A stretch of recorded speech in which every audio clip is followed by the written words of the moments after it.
The new Meat Eater Outdoor Cookbook Wild Game Recipes for the Grill, Smoker, Campfire, and Camp Stove is out on April 24th and is available for pre-order now. Here is your book for everything that's best cooked or eaten outside, from grilling to open fire cooking to Dutch ovens to smokers to barbecue to backpacking meals to how to pull off the perfect fish fry, with pit stops along the way for lessons about Ice Age cooking methods and the best 5 ways to construct a cooking fire you can be proud of. And of course, we're focusing on wild game and fish here with over 100 recipes, including stuffed venison burgers 3 ways, wild duck with ahi verde sauce, a jerky made with cola, a gin and tonic made with fire-charred lemons, and grilled frog legs made with a sticky sweet sauce. This ain't your normal cookbook, so be prepared to be surprised. Pre-order your copy now. For more info, visit themeateater.com. I don't even know how to start this thing. You're Tyler. And I'm Eric. And I'm KC. And you're listening to The Element Podcast. Eric's not here.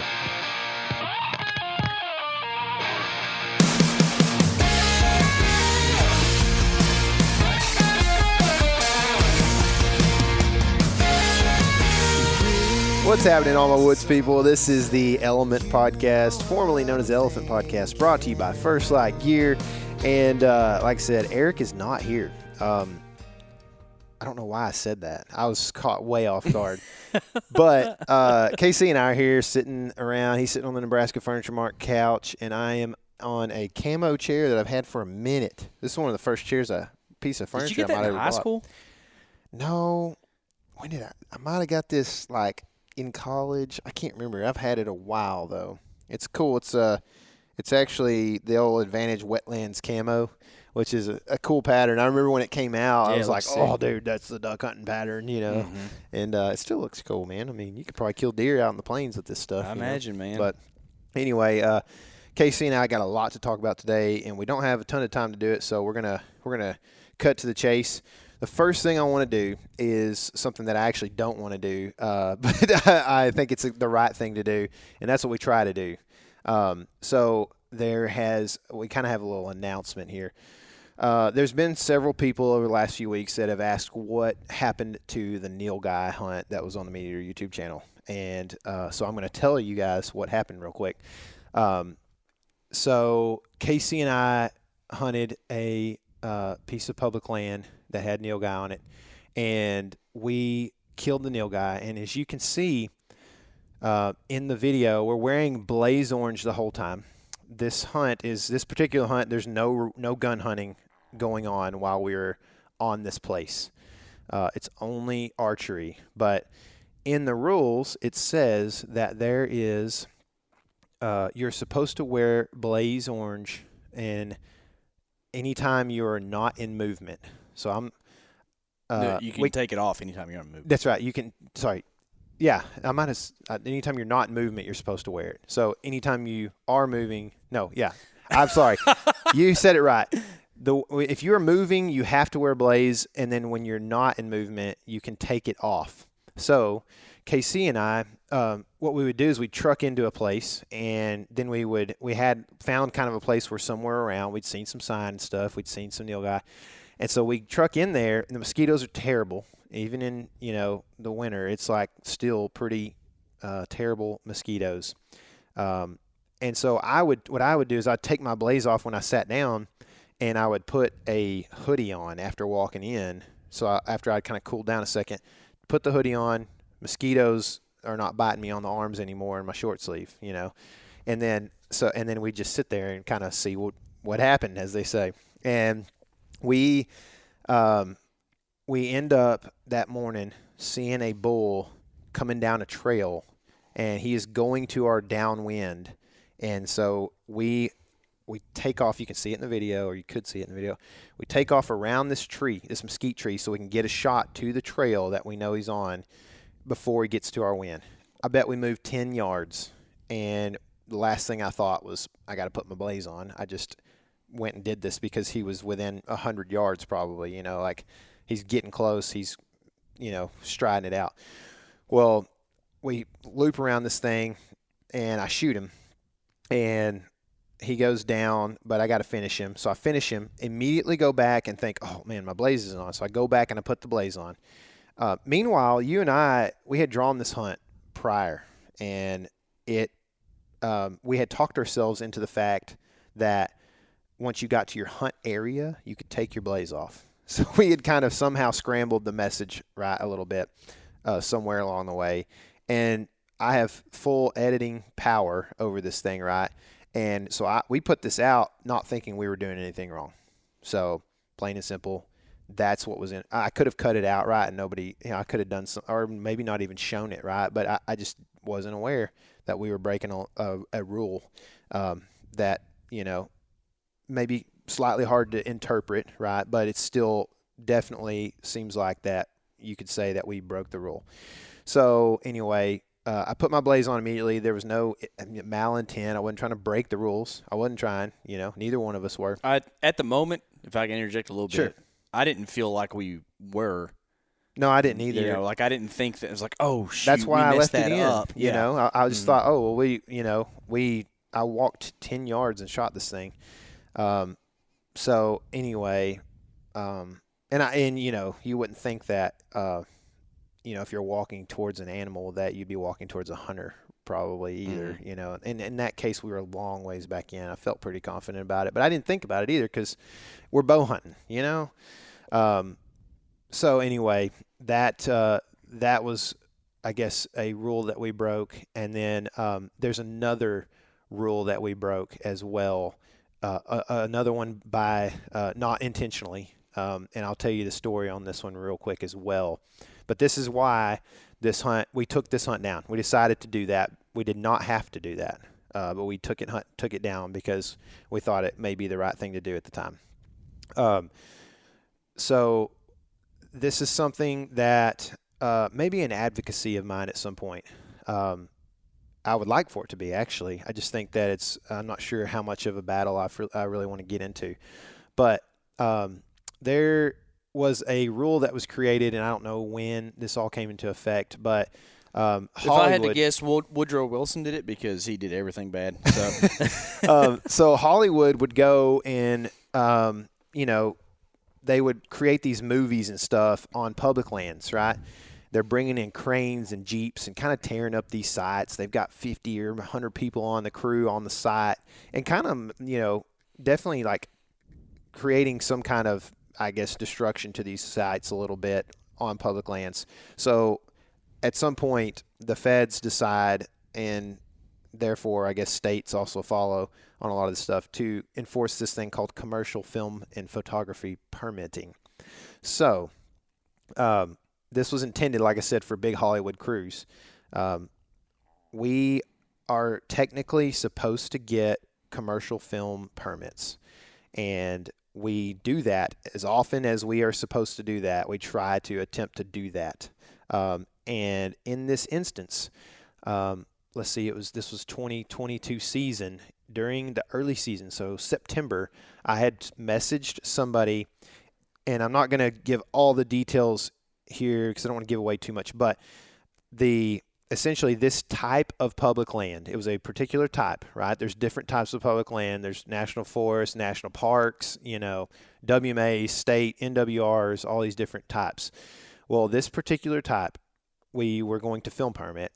I talked to the guy on the phone that managed this and film permitting on this particular type of public land that we were going to go hunt deer on, whitetails. And he told me that there was litigation as to whether they were even going to charge film permitting, commercial film permitting, rates anymore, and even have that be a thing. So he said at the time, currently we don't need this. You don't need to have a commercial film permit for this particular type. So I thought, okay, well, every piece of property that falls into that category will be that way. And that was right.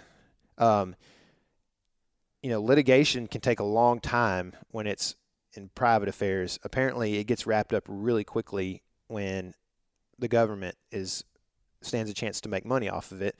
So it did. It wrapped up very quickly, right in the middle of deer season, sometime in November. And not long after was when KC and I went and did this hunt.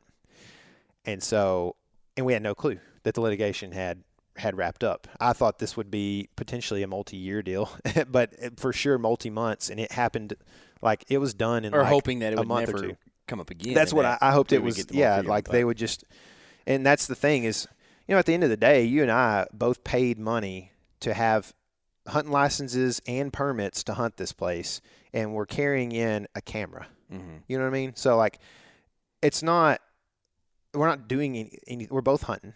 We have a camera in there. Like there's not any destruction happening to this. We've paid our permit to be on this place, right? So anyway, that's kind of beside the point. But essentially, we did not get a permit for this because I thought, NWRs are good for this season. I mean, we should be good for this season. And we get into the thick of it and we made a mistake, man. And this, so essentially that's what happened. And people want to think that we get like, because maybe people like what we do, we catch breaks and stuff like that, and we don't. Mm-hmm. We got tickets. So that's just plain and simple what happened. I guess my point here before we move on that I want to make is, guys, Casey and I try hard to do things right. And it has been an extremely stressful process that we've gone through in the last few weeks with this thing. I have not wanted this to be ever the case. I've tried hard. I've worked really hard to try to do things the right way, but do them well. And to be able to do this for a living is a blessing beyond what I could have really imagined. And I know KC would say the same. So yeah, we apologize for that yeah. being the case. And we did not mean to. This was not like a very intentional thing that we tried to, beat the system or anything, And we'll talk about some of this stuff later on in more detail as far as commercial permitting and some of the Blaze stuff as well. There's some conversations that I've had with a few people in different departments around the country, and we kind of all believe that there's some reform to be had around some language with stuff like this that would just really help. Like if it was standardized, it would help some things a lot. Yeah. And I'm not trying to make excuses for ourselves. Guys, we messed up and did something wrong, but I'm going to tell you this. I ain't trying to do things right because it's what the government wants of me. It's what Jesus wants us to do. Yeah. And that was the final point I was going to make is like, guys, there are people listening right now. I don't want you to feel disappointed. And if you do, then I'm sorry. And I didn't want that to be the case. I don't want to disappoint people. We both love making people happy. But you can, at the end of the day, guys, you got to put your faith in one thing or one person, and it's not me and KC. And me and KC are going to mess up. And it's going to happen. I'm not saying we're going to get tickets again or whatever. I hope we don't. We hunt all over the country. We hunt all kinds of places, all different designations of federal and state lands, and we try to do everything right. We put out, maybe 60 videos a year. It's hard to keep up with this stuff, guys, and it's us. Like we are, hanging out and doing stuff and working with Meat Eater, but it's us, man. Mm-hmm. Like it's just you and me and the guys that have to manage all this stuff. And none we're of trying us, hard. Well, Eric and Michael speak Yankee, but they don't interpret it very well. So when you got to read books, yeah. So I just want to apologize for that to anybody who might be sad about it. And if you are and you're disappointed in me, I was disappointed that we missed it too. And I did not. It wasn't a way to get a foot up, guys. It wasn't. None of this was a way to get a foot up. It was. We were trying to do everything we could to make And obviously, it's like there's a lot of these places that, like I said, you don't have to permit for whatever reason, whether it's in litigation or whether it's just the manager doesn't care. He just wants you to have a good time and do your thing.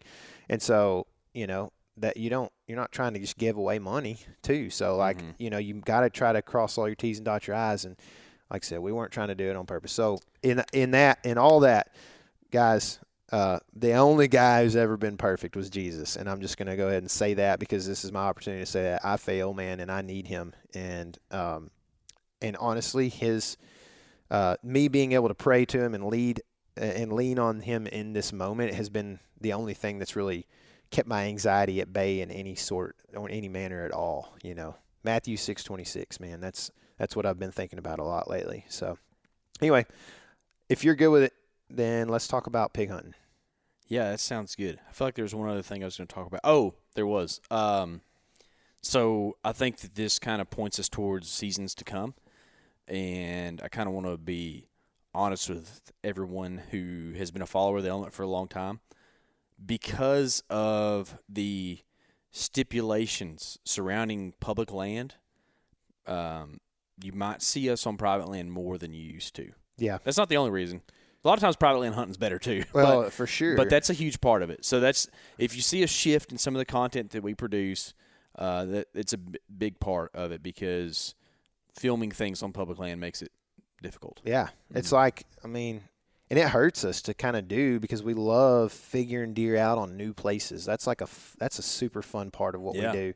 And we can do that on private some too, you know, and we will. Yeah. It'll just be bigger deer. But, you know, like, I mean, in all honesty, you know, some things are made hard when they don't have to be, and it kind of drives people away from that. I mean, it's on the majority, I could say majority, that makes sense. The majority of public land in the country, it costs $150 a day to film. Yeah. Just kind of as a it's expensive, guys. Number. We're out a lot. Yeah, it costs a lot of money. So that's why you might see that in the future. But anyways, we get to pig hunt on private. We do. That's real nice. Ain't got to wear blaze. Ain't got to. Actually, we do pig hunt on public some, which we did wear blaze on. Yeah. There's a meteor video out. If you haven't seen it, you should. It's pretty cool. It's we go pig hunting with my dad. It's awesome, dude. It's an awesome video. Like I enjoyed. I didn't enjoy putting that one together because we had some, you know. Here we are just giving all of our, telling everybody all our secrets, but we had some issues with audio on this one. And audio has plagued us since about 2020, I think. 2020 for sure. Really started getting tough. The cameras that we use have a habit of going, like the jack that the mics go in, have a habit of like breaking. And so we've been trying to solve that for several years. Yeah. And one way we did that was we used these wireless mics on this hunt, and you were just too far away that your audio was cutting out. And there's this weird thing where, like, the three of our camera guys, Eric, Michael, and Greg, who we love dearly, they don't take to like advice like, hey, you should wear headphones and monitor the audio so that you know if Casey's cutting out. And you know. It's a process. Yours also ended up in the mud, I think. It's still there. For sure. Yeah. For sure. I forgot about that. I was chasing a pig, and I fell like 3 times. It's worth watching. It's a fun hunt. It doesn't have the most wildlife footage, but I think that's okay because it There's actually good is more story. Yeah. You know, it's cool. Pig hunting that way. You've probably watched if you're an Element listener, you've been around for a while. You probably watched some of our shotgun and stuff that we've done for pigs, and it just doesn't lend itself to a lot of good video, or at least footage of wildlife, of hogs. Pigs are usually running and They're getting shot. usually running, and they usually get shot before the camera comes on. Yeah. One time, Eric's best thing he ever did. Okay, he came and filmed with us in 2021. Yeah. He filmed it with us in February and filmed me shoot 4 hogs like it was a video game. It was sick. It was like Duck Hunter. It was, man. It was awesome. But, yeah, go watch that if you haven't. Yeah. And then we Greg's here. I got to stop talking about him. We recently put out a different style of video on the Element channel that seems to be pretty well received.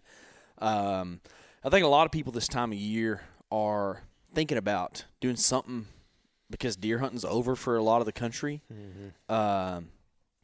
We're going to be doing some deer hunting next month, if you can imagine that. But I'm real excited. Dude, me too.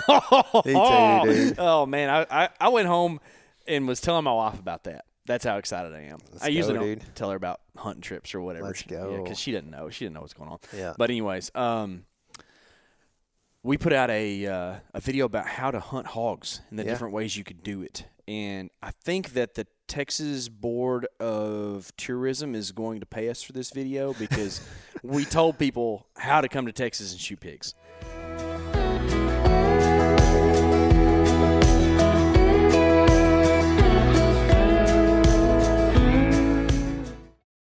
The new Meat Eater Outdoor Cookbook Wild Game Recipes for the Grill, Smoker, Campfire, and Camp Stove is out on April 24th and is available for pre-order now. Here is your book for everything that's best cooked or eaten outside.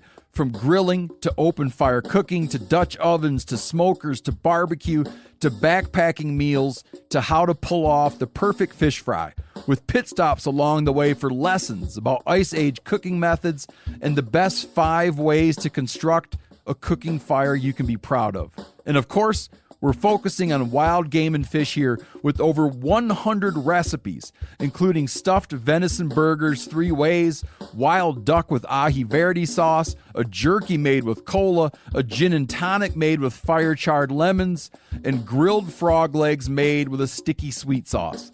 This ain't your normal cookbook, so be prepared to be surprised. Pre-order your copy now. For more info, visit themeateater.com.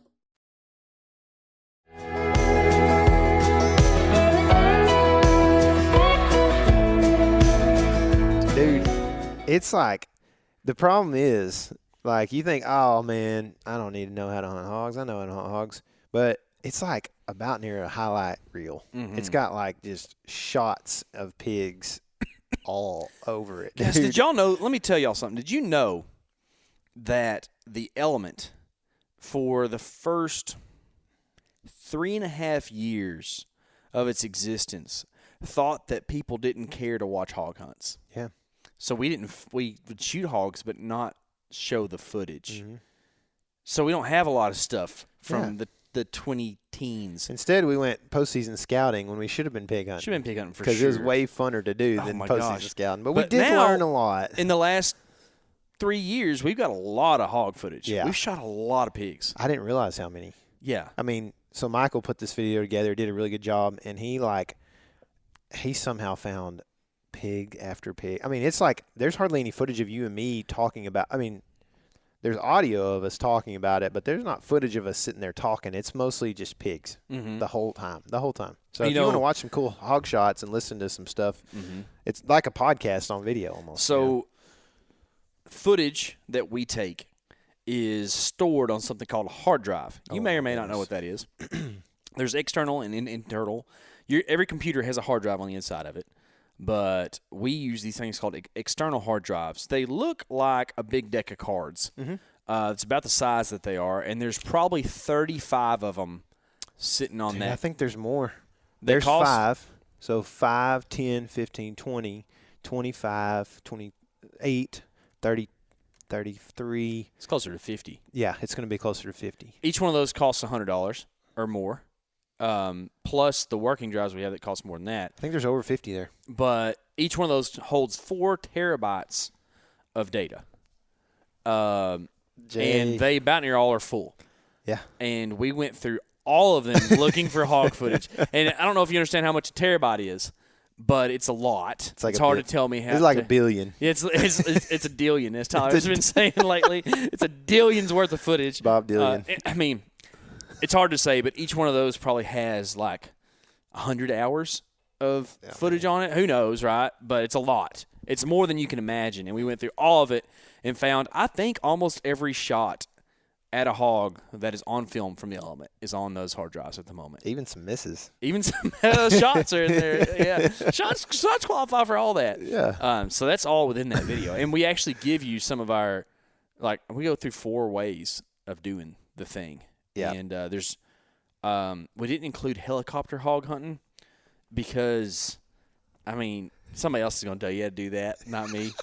I've done it, but that's not – I don't offer those services. Yeah. But no, me neither. We actually went hog hunting recently and almost killed some pigs. Gosh, it was so Both dumb. of us in the same evening. Sure enough. I forgot about that. We'd go kill pigs right now if we wanted to. I know. Oh, we're going to on Thursday. Y'all don't ruin it They've for been us. there all day, man. All day long. They're not there right now. The hard thing about this property, it'd be cool if, I mean, you know, some people don't like this, but it'd be cool if I could just see some hogs and go kill them. But like once we leave here, it's like 40 minutes to get down in there probably. And once you get down in there, there's no service. No phone service. The Moultrie mobile cameras work. They send pictures out, but our phones we can't get them picture. on the phones once we get down in there. So we don't know if they're there anymore. So it makes it actually a lot like hunting. You know, it's pretty tough. But we went in there and we had been seeing these pigs. It's about near every evening on camera. So we went in there one evening, and as we're kind of walking in, we don't really have the wind great, but we think we can make it work. Well, all of a sudden there's just this lone boar just cruising, man, just looking for them harems. And KC, I was like, hey, go shoot that thing or whatever. So KC runs up there with Eric, and the pig kind of comes into the gap at like probably 50, 40, 45, 50, something like that. And 47. Eric made sure to ask you a question At the time, I should be concentrating. when you should have been shooting. It was actually, do you see him or something, wasn't it? Yeah. If you know me and you know Eric, you know one of us has seen the hog for sure. But what was going on is that we're fixing to actually show the video from this. This past year, I hunted Oklahoma, and my bow fell out of the tree. And it didn't mess up the bow as far as accuracy or tuning or anything, but it stripped out. It hit right on my sight, so it stripped out the gearing on my sight. So I don't have it. My sight will still adjust and do it accurately, but it doesn't want to do it without you working on it. So I was trying to make – because I have a 20 and a 35, and I was like, I don't want a pin gap from 35 to 47. That's a good way to miss a pig or wound one. We're trying to smoke things. Oh, yeah. Because smoking stuff is cool. Well, smoking pigs is what you have to do, or you won't find them. You won't find them. They're going to be gone. So I was trying to mess with my sight, and the pig got away. But it's, I kind of liked that happened the way it did. He didn't spook bad, and I didn't put an arrow in him. He didn't die like the next day. He didn't, so like. We didn't have to go just all looking for him for. Didn't have to go just stomp everything. Yep. So now that same area is where we're seeing pigs on camera like crazy all day long. They're fixing to be back. The corn just went off. Right now. And right after that happened, I was like, okay, why don't you wait and see if this sounder shows up? I'm going to go back over to this other feeder that's a few hundred yards away. Well, me and Michael take off over there, and as soon as we coming over, we cross this creek and we're coming up, and like as we're crossing it, I can see them just backs at the feeder, and I'm just like, oh my gosh, dude, there was a dillion of them. It was like ridiculous, dude. I know. And, they haven't been to that feeder in daylight since. I know. That day. What in the world, dude? So anyway, was Michael with you? Yeah. Yeah, smelled y'all for sure. Well, we were heading. We were actually supposed to have like an opposite wind. Michael's here, by the way. And we ended up having like an opposite wind of what we were actually called for, which is one thing that happens to us a lot down in this bottom. It's just nasty floodplain stuff, and it's just bad. I mean, we had a good wind up top, like solid, strong wind, and it just like as it got evening, it kind of died a little bit and just swirled bad. And anyway, Michael and I come up, and these pigs are at the feeder. So I'm just going to go right at them. There's some big ones there, right? I start to see them kind of leak off to the right a little bit, like one or two of them. And then I look over, and there's like the other half of the dillion that are over there to the right a little bit. Well, our wind is kind of blowing towards that direction a little bit. And I'm like, dude, we got to get to the right so that our wind doesn't blow all these pigs out. They're fixing to – they've already – because there's a dillion of them, they've already eaten like one kernel each, and they're done. Like there ain't any more corn left. So I – take off to the right, and we're just flying. And Michael's, keeping up pretty good. And anyway, these pigs, they're getting with it. And we probably walked 100 yards maybe or whatever, and then I just couldn't get any further around them, and they smelled us. And it was weird because only like one or two smelled us, and they started wigging out, but the other ones kind of wigged out. And then they did this loop, and I thought this one pig was going to come right at us. I actually had like a 45-yard shot as well at one of the pigs, but it wasn't great. Michael wasn't really on him, and I asked him, it wasn't his fault. This was a quick deal. And I was like, are you on him? And usually if the cameraman's quiet, it means he's not on him. So they never say no. No, yeah. It's just like, do you want a headset? And and so I know I've learned that, silence means don't shoot. And Because actually, Greg and I, when I hunted that rifle Texas Listen, public buck. And Greg was like, if you went silence, don't shoot, you'd never get to shoot with Greg. He's Greg, so quiet. see, but no, that's what I'm saying is Greg taught me. He was like, when I was like, you on him, Greg? He goes, yeah. And I was like, are you sure? And he goes, yes. And so I shot. Well, I went back and watched the footage, and he was on him both times. He said yes. Yeah. So now I trust him. Yeah, Michael's good at getting on stuff fast. Yeah, he is. So yep, Greg is too. Actually, Greg sees both these guys see the deer really well and get on them. They're just gamers, dude. They know what it is to hunt, man. So they do a really good job of that. It's just, but still, it's camera stuff. So you gotta, you don't know for sure. The good thing about all that is that we now are gonna have a really good hog video because we had some close encounters. We did, but we still have to kill one. We're going to on Thursday. Listen, and here's the thing that the video is gonna tell you some stuff about this kind of deal. But I use the Weather Channel app. This is not an endorsement for the Weather Channel app. Okay, no. They mess things up a lot. You could check on X and see if they have this data. They probably do. So, according to the Weather Channel app, on Thursday, we have a south at 13. That's going to go well for us. Oh, yeah, for sure. That's what we need. Yeah. We're going to go do some pig killing on Thursday. They're dropping bombs on them. Bomb diddlies! Hey, I'm shooting one on the run, Tim Wells really? style. I'm gonna take my ad ladle. I want to shoot one on the run so bad and hit it right behind the ear and just drop it, dude. That's so, a long while back, me and our good buddy Dan went and did a little walkabout one time with our bows trying to shoot some pigs. And somehow, some way, a boar started running at us as opposed to away from us. I don't think he knew we were there. It's like he got spooked by something else. Mm-hmm. We could see him coming from a long ways. But he's running about near full speed. So I tried to give him the old lead. I put it like a foot in front of his nose and released, and I think I hit 3 foot behind him. So if you have one at like 30 yards running full speed, it out there. It's way in front. Yeah, it is. Listen, I'm actually not endorsing the running shot. Okay, y'all. I'm not. I think if it's a close deal, then it's a lot different. Yeah. 30 yards is pretty far. There's plenty of rednecks listening to this podcast that understand that temptation to shoot one on the run. Yeah. And, at some point in my life, I might have done that. It's hard to hold off sometimes. And, again, we're going back to it. We make mistakes. You know what I mean? So I'd do it again on a pig. I'm just saying for me. Pigs. Y'all know, if you know anything about us, I shoot. There's very few times does that arrow not get flung. And especially on pigs. I like to get shots too, man. I shot a whitetail buck on the run at like 260 yards one time, which I wouldn't advise doing to anyone.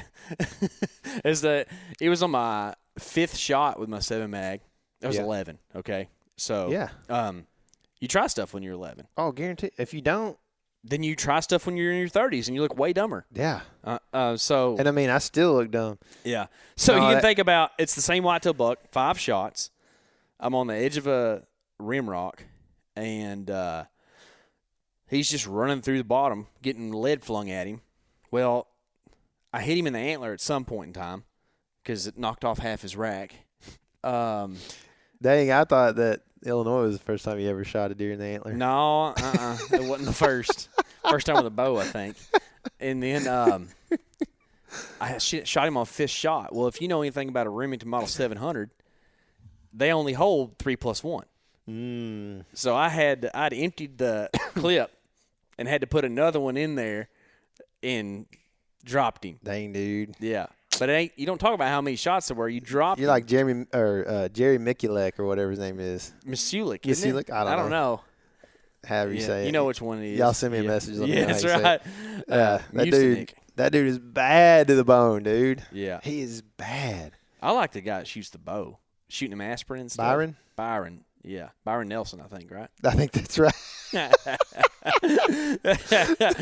a good old guy. I like them niche jokes we tell. But nobody knows. Yeah, there's a couple people in Texas. A lot of hog hunting been going on. Yep. Also, I've got 3 freezers at my house. I killed 4 bucks this year, and I am out of room. We have these community freezers. We do. I've got had to buy a new stand-up. I've got 2 fridges. I got a stand-up freezer. I got 2 fridges that both have freezers in them, and I got a whatever they call them. Whatever they call Chest it. freezer? Chest freezer. And that one's not super big, but it's decent. And I'm full up too. I bought my stand-up like not long ago. I'm glad you got it. And we put 2 whole hogs in that thing, and so that was some deer meat. Yeah. And I thought you didn't keep got hogs, more Neil Tyler. guy than I do, and so I mean, we are community living. I hope right there's now, Neil dude. guy in there. I haven't seen Neil guy in a long time, but It's it's in there. at the bottom somewhere, I'm sure. Hey. I mean, I found an elk backstrap the other day. Oh my goodness. I hadn't killed an elk since 22, so it's sad, right? So That video got a lot of views. it did. A lack of focus, that's what our problem was back then. So Yeah, that was for sure the issue. well, It wasn't the fact and that your first choice was a cow elk. the species identification was also a struggle for some members of the team. All right, you gotta elaborate though. You gotta tell what you mean there. Well, the first mistake was me because I applied for a cow elk tag as my first choice while being a point holder. Okay, this wasn't my first time. You were guaranteed ×2. That's right. Actually, I don't think I was. I think I had a 60% chance of drawing it. What? Yeah, sure That's enough. terrible, dude. Yeah, I hate the Western game. That's the status of elk hunting in this world. It's bad. You're better off spending money just deer hunting. So mistake number 1 was made. Purchase the tag anyways. We're going on a cow elk hunt. We're going on an adventure. This is an expensive cow tag too. Mistake number 2 was Michael didn't wear any mosquito repellent. Yep. And then mistake number 3, Michael and Eric didn't know the difference in mule deer, fawns, and cow elk. I'm telling the truth. We were chasing. So it was actually a lot Perspective's of weird fun. in the pine trees. It man. is. And these Yankees ain't ever seen mountains, much less mule deer fawns, No, dude, Eric's from the prairie state. I guarantee you, dude. I guarantee you. Dude, Flat. Columbus is flat too. Flat. It is like glacial plain, you Yeah. know? Ice Age, man. Yeah, man, all that good stuff. But we were on elk that morning. We'd seen cow elk. We know what they look like. Everyone in the party had seen cow elk as of that morning. It's good. So we hear the bull. They're real gray, right? Yeah, Not brown. small. Yeah. Real dumb, too. They just look at you and go right by it, 40 yards. So, anyways, we hear the herd bull with his cows, which would be cool to shoot, but I can't shoot him. So I'm going to go shoot one of his cows. And we're calling back and forth to him, trying to locate him. We know where he's at. We make a big scramble. It's actually a really cool hunt. And so we push up the mountain through like this kind of Ponderosa-looking area, but it's kind of thick. And Greg and I are up in front because he's my primary camera guy. Michael and Eric are playing auxiliary back there. And we move up. I do a couple like lost calf mews. And sure enough, here comes 10 or 12 cows down the hill. And the first one kind of sees us and locks up. But then the other ones are just pushing her down, so she has to come out. I draw my bow.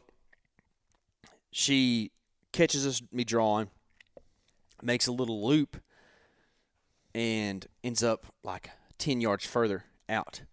Well, with an elk, I know for sure just, where to hold for an extra 10 yards. Just put all your pins on them. That's right. They're big. And Greg was very fresh when it comes to filming. That was his first hunt to film, I think.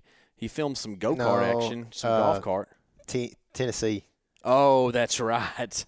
Tennessee, which also may have been fuzzy. But there's this thing on our cameras that's called an autofocus button, and it's a thing we use a lot. You can probably watch in our footage where, like, instead of using like a ring on the lens, you hit this button and it just grabs focus on whatever you're pointing at. Well, that goes to not working as good once it starts getting later, like a lower light. We're in pretty low light condition. and Greg hits the autofocus button, and it's like your camera goes into spaz mode if it doesn't work. Dude. And not only is it out of focus, it's like censored. Like, it is. It's a sensor. It's a giant sensor. That's what it is. And we can look back and laugh at it now, because it was like year and a half ago, right? And now Greg is just nailing it. I mean, that hunt you were just talking about a while ago where he filmed you shoot that deer with a rifle, that hunt is like awesome. Yeah. Yeah, that is. And I was thinking about that hunt earlier. I actually got to shoot that deer on the run too, because I shot him once and then he ran, Smoked and I was him, like, I couldn't believe that he's running. Man, it must have been because you were shooting 6.5 Creedmoor. I don't know why else it would be. Man, hey, listen, we've gotten a few messages about this, but like, there's a lot of mixed reviews on what the 6.5 will do. It does seem like a lot of people think that it does kill deer pretty effectively. Now, as far as blood trails and stuff like that, or what bullet type, those are different things. That's the thing that everybody messes up is bullet type, I think. I don't want to go off into that whole spiel.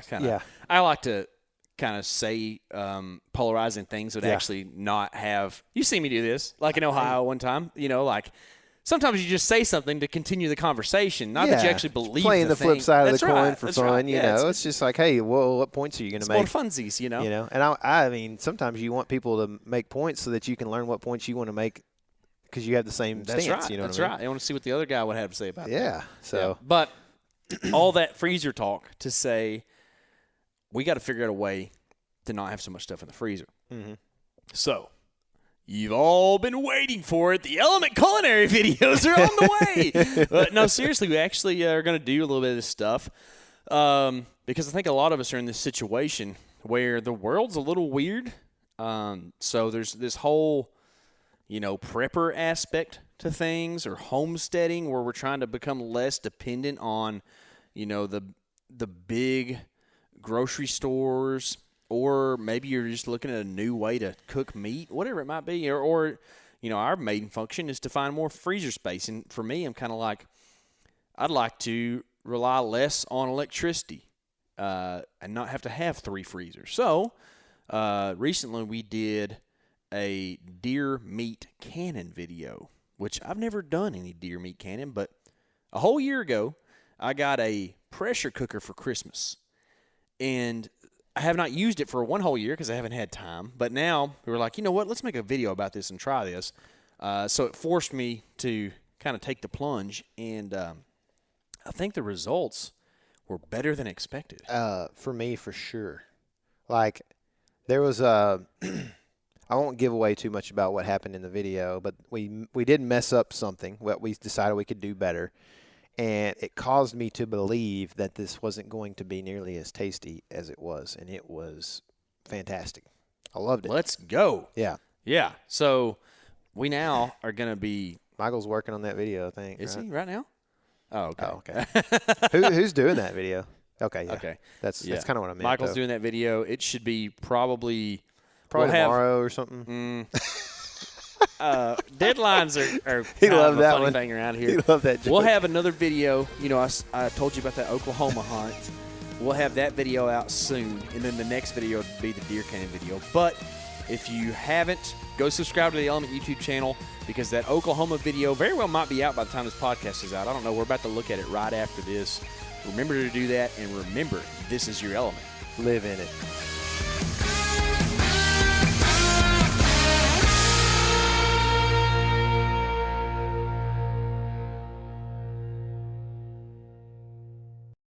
The new Meat Eater Outdoor Cookbook Wild Game Recipes for the Grill, Smoker, Campfire, and Camp Stove is out on April 24th and is available for pre-order now. Here is your book for everything that's best cooked or eaten outside. From grilling to open fire cooking to Dutch ovens to smokers to barbecue to backpacking meals to how to pull off the perfect fish fry, with pit stops along the way for lessons about Ice Age cooking methods and the best 5 ways to construct a cooking fire you can be proud of. And of course, we're focusing on wild game and fish here with over 100 recipes, including stuffed venison burgers 3 ways, wild duck with ahi verde sauce, a jerky made with cola, a gin and tonic made with fire-charred lemons, and grilled frog legs made with a sticky sweet sauce. This ain't your normal cookbook, So be prepared to be surprised. Pre-order your copy now. For more info, visit themeateater.com.